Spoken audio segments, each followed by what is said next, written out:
எல்லாருக்கும் வணக்கம். மாலை வணக்கம். இப்போ நான் என்ன சொல்ல போறேன்னா, கரூர்ல வந்து முந்தா நேத்தோ ஏதோ சம்திங் இந்த விஜயோட மாநாடு நடக்கும்போது, விஜய் சாரோடது.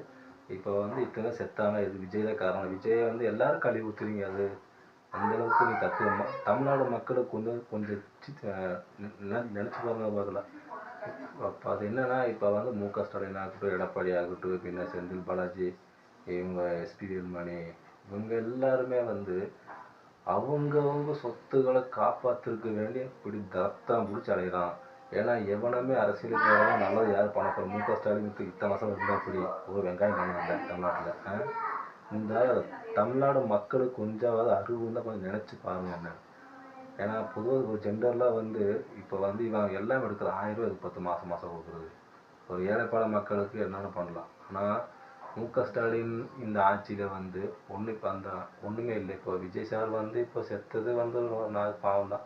அதை எதிர்த்து இவங்களுக்கு நல்ல ஒரு இது கொடுத்துருந்தா பிரச்சனை இல்லை. இது என்னன்னா வேணும்னே யாரோ பண்ணிக்கிறாங்கன்னு தெரியும் கேட்டப்போ. இப்போ அது உண்மை. வேணும்னே யாரோ பண்ணியிருப்பான்னு நினைக்கிறேன் நான். ஏன்னா இது வந்து துக்கமான சின்ன குழந்தை எல்லாமே செத்துக்கிறாங்க. ஆனால் இப்போ இந்த ஓட்டு டிஆர்பிக்கு வேண்டி பல கட்சிகள் பல இதில் எல்லாமே பண்ணுறான், புரிஞ்சுங்களா? ஆனால் தமிழ்நாடு மக்கள் வந்து கொஞ்சம் நினச்சி பாருங்க. இந்த யூடியூபர் ஆகிட்டு இந்த ட்ரெண்டிங் ஆகிறவங்க, பின்ன இன்ஸ்டாவில் சம்பாதிக்கிறவங்க எல்லாமே வந்து கொஞ்சம் நினச்சி பாருங்க. இப்போ வந்து ஒரு ராஜா வந்து உலகத்தில் ஆண்டானா அதை அவனே ஆள முடியாது. மாற்றி வரணும்ல. இப்போ 2026 வந்து விஜய் சார் வரவேற்ப வேண்டிய விஷயம்தான்.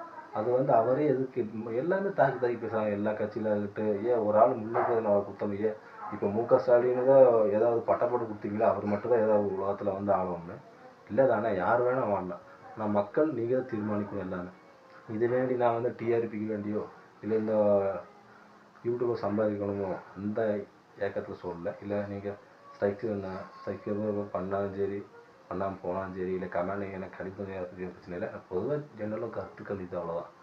இது பிடிச்சவங்க பிடிச்சிருந்தவங்க இல்லைன்னா ஓகே விட்டுருங்க. அவ்வளோதான் மக்களை. ஏன்னா 2026 வந்து தமிழ்நாடு வந்து புத்தாண்டாசு நல்லா வாழ்த்து. ஏன்னா இவங்க ஆட்சியில் எத்தனை ரேப்பு கேஸு, எத்தனை கொலை குத்தம், என்னமோ நிறைய நடக்குது தமிழ்நாட்டில். ஆனால் தமிழ்நாடு மக்கள் வந்து கொஞ்சம் கூட இங்கே புரிய மாட்டேங்கிறீங்க. அது ஏன் எனக்கு புரிய மாட்டேங்குது. ஒன்றுமே புரிய மாட்டேங்குது. இப்போ இது விஜய் சாரை வந்து இப்போ அரசியலுக்கு வரக்கூடாதுங்கிற யாதங்கத்தில் இந்த சதி வேலை நடக்குதுன்னு நான் நினைக்கிறேன். பொதுவாக ஜென்ரலில் அதுதான் உண்மை. ஏன்னா ஒரு ஆள் புதுசாக செந்தில் பாலாஜிக்கு என்ன இல்லை எல்லாமே இருக்குது தான். பின்னாடி சொத்து நிறையா இருக்குது. எஸ்பி வேலுமணி ஆகட்டும், மு.க. ஸ்டாலின் ஆகட்டும், ஏன் அவங்க குடும்பம் வராங்க எல்லாரும். ஏன் புதால் வந்து என்ன போவோம்